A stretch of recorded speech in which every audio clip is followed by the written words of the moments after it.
selaku dosen mampu mata kuliah manajemen mutu PNS.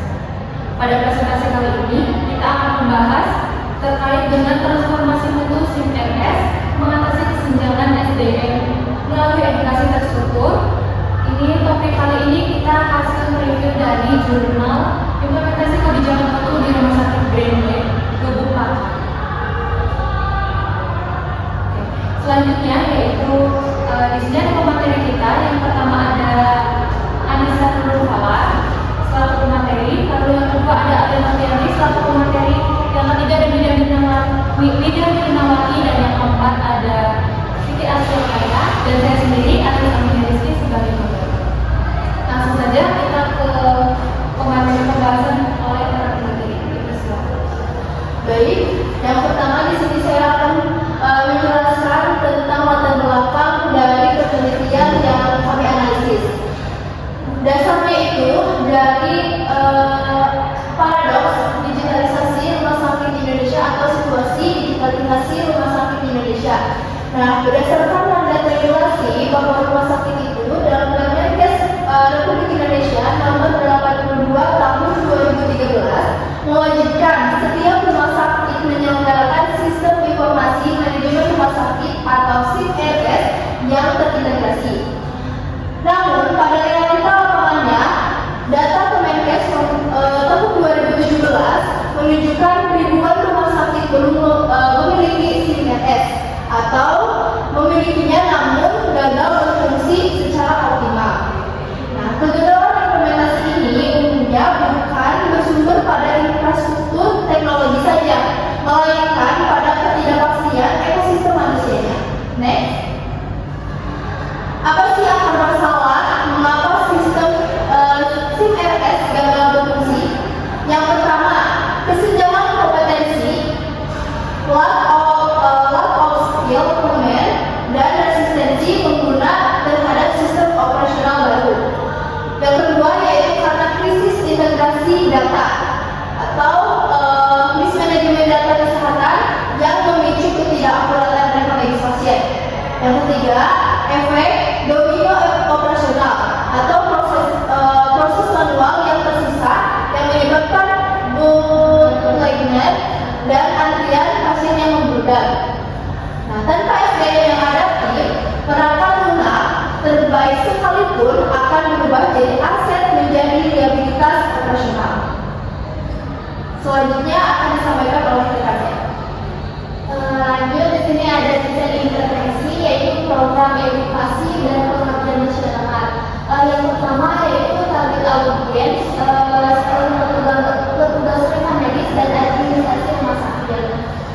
Selanjutnya itu ada fasilitator yaitu tim fakultas kesehatan masyarakat atau empat dosen 5 mahasiswa. Selanjutnya itu ada luas waktu ruangan pertemuan RS Granet Lubuk Pakam 14 sampai 15 September 2021. Dan yang terakhir yaitu objektif inti, yaitu yang membangun pemahaman komprehensif terkait kebijakan untuk berintegritas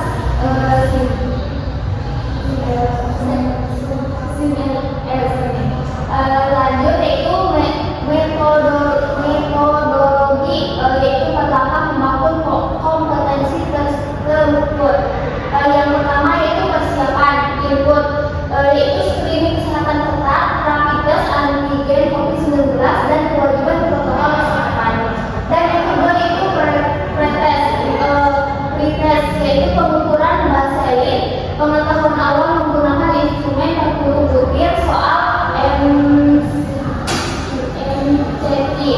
Dan yang ketiga yaitu intervensi, yaitu presentasi interaktif dan diskusi mendalam mengenai implementasi kebijakan mutu pada SIM-RS. Dan yang terakhir yaitu evaluasi, yaitu post test, yaitu validasi efek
meningkatkan pengetahuan para karyawannya. Nah, di sini pretestnya yang awalnya rata-rata 13,8 dan nilai terendahnya 11 poin dan nilai tertingginya 29 poin, 29 poin yang terjawab dengan benar, dan lalu hasil prosesnya rata-rata jadi 35,7 dan nilai terendahnya 29 poin dan nilai tertingginya 39 poin. Nah, dari sini terdapat kenaikan sebanyak 19,9 poin yang nilainya itu lonjakannya sangat tinggi, dan puncaknya setelah melakukan edukasi ada 39 poin dari 40 soal yang disediakan. Selanjutnya pemerataan kompetensi sistemnya dengan nilai p-value 0,001 dan hasil proses yang awalnya hasil pretestnya agak rendah dan kemudian hasil prosesnya menjadi lebih tinggi. Nah, ada penurunan standar deviasi yaitu 5,4 sampai 3,2. Pengetahuan STAF tidak hanya melonjak saja tetapi juga jauh lebih menjadi merata. Kesenjangan pemahamannya antar petugas rekam medis ini berhasil dipangkas secara drastis.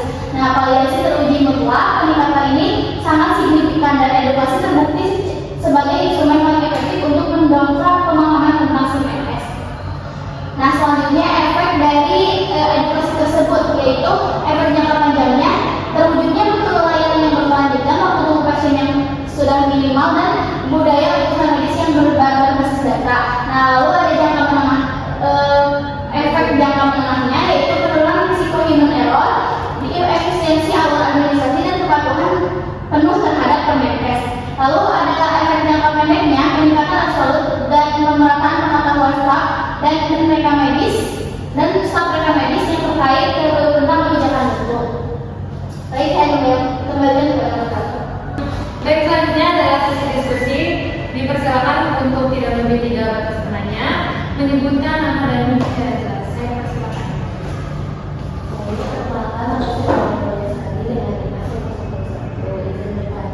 Bagaimana prinsip perbaikan berkelanjutan, continuous improvement dalam TDM dalam hasil kegiatan edukasi tersebut. Pertanyaan pertama terlebih dahulu, silakan kepada pemateri untuk dicatat.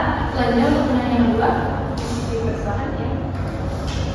Izin bertanya, saya di OLBP dalam Juni 09, sejauh mana terlibatkan seluruh anggota organisasi atau total involvement mempengaruhi keberhasilan dalam kebijakan mutu CPNS ini. Selanjutnya untuk pertanyaan yang ketiga, dipersilakan. Izin mengenalkan diri, nama saya Jian Hermani.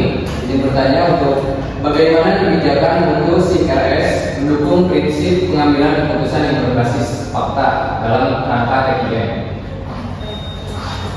Sebelumnya kami minta waktu sebentar untuk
Selanjutnya izin saya untuk menjawab soal nomor 2. Sejauh mana keterlibatan seluruh anggota organisasi mempengaruhi keberhasilan kebijakan untuk CPRS ini?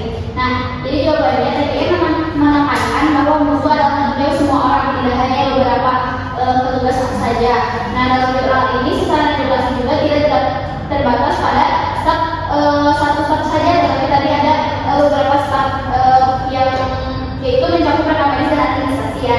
Nah, keterlibatan yang seperti ini sangat penting karena akurasi data CPRS nya sangat tergantung pada input dan garda depan di pelayanannya, yaitu petugas rekam medis dan administrasinya. Nah, tanpa keterlibatan aktif dan kesadaran dari seluruh staf administrasi, sistem secanggih apapun tidak akan menghasilkan mutu yang baik kalau orangnya tidak melakukan yang terbaik seperti itu. Untuk pertanyaan ketiga, bagaimana kebijakan mutu CPRS mendukung prinsip pengambilan keputusan berbasis fakta dalam kerangka TTM? Untuk jawabannya, salah satu tujuan utama CPRS yang terintegrasi adalah menyediakan database pusat yang akurat. Dengan data yang terintegrasi, manajemen rumah sakit dapat meningkatkan pola pengambilan keputusan yang bersifat intuitif dan beralih ke keputusan berbasis data yang nyata atau fakta.